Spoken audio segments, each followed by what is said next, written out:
کہ اتنے زیادہ زخمیوں کا علاج میرا نہیں خیال کہ اس کو پراپر ہوگی. ایک اور جو چیلنج میں اس کو اشارہ کروں خواتین کا ایک ہے, کیونکہ گھروں میں خواتین بھی بچے بھی, تو ان کے علاج کا کچھ تھوڑا سا مزید ایک مسئلہ ہے, کیونکہ فیمیل ڈاکٹر جو وہاں ہے, نرس ہے, ان کا بھی ایک وہاں پر ایشو ہے.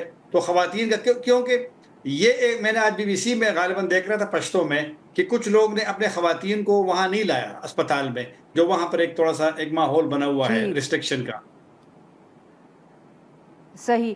طاہر صاحب تو یہ بتائیں کہ کیا ابھی تک جو اطلاعات آئی ہیں, جیسے آپ نے کہا کہ جو قریبی ہسپتال ہے صرف وہیں تک زخمی پہنچے ہیں, اور دوسرا آج خیبر پختونخوا کی حکومت کی طرف سے بھی کوئی آواز آئی کہ بہت جو شدید زخمی ہیں ان کو پاکستان آنے کی ویزے کے بغیر اجازت دینی چاہیے.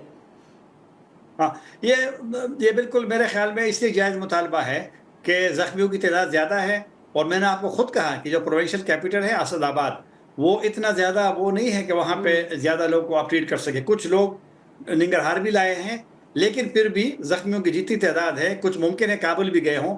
ہمارے لیے چونکہ ہماری بارڈر ہے کوئلڑ کے ساتھ اور زیادہ دور نہیں ہے طورخم بارڈر سے, تو خیبر پختونخوا کے علاوہ دیگر لوگوں نے بھی یہ ڈیمانڈ کیا ہے.